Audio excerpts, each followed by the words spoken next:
This is a brief overview on how to interface with the particle physics playground data.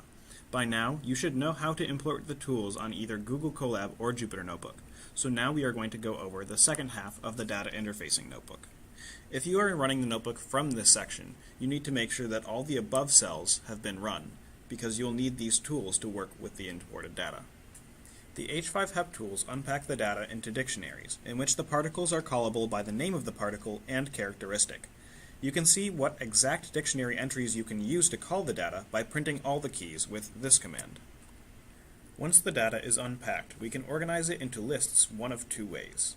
The first is with the getCollisions function, which organizes all of the events in the file data to a list. This is simpler to do, but gives you a little less control over what data you are using. The other function, getCollision, pulls a single event from the data file, so if you loop over it, you can be more selective about which events you use. However, using this command, you will need to make use of several other helper functions, which you'll need to run first. Whichever of these functions you use, they both organize data into lists the same way. Here's a quick visual representation of how the data is structured. Here at the top is your whole data file, which is a list of every collision event that occurred.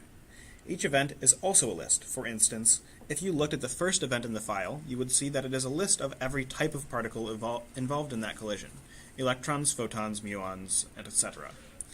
Each of these particle types is another list of all the particles of that type which were in the collision. For instance, there may be 5 photons in the whole collision. And finally, each individual particle is another list of all the characteristics of that particle. As an example, this individual photon will have information about its energy and x, y, and z momentum. Other particles may have more information, like charge and b-tag. The entries from these lists are callable either with their index numbers or according to their dictionary keys. The events are called by their index number, so the first event would be collisions 0. The types of particles are called by the name of that particle type, so the list of all photons in that event would be called by first event photons.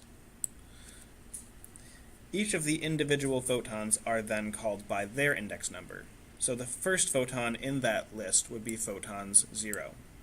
Finally, the characteristics of that particle are called by dictionary entries. Energy would be E, x momentum is px, y momentum is py, and so on. You can find all of those keys in the above list. For analyzing the data, your general approach will be to loop over all of the events, and then call the 4 momentum characteristics you are looking for, modify them to how you need, and then add them to a list. That's a brief overview of how the data interfacing works.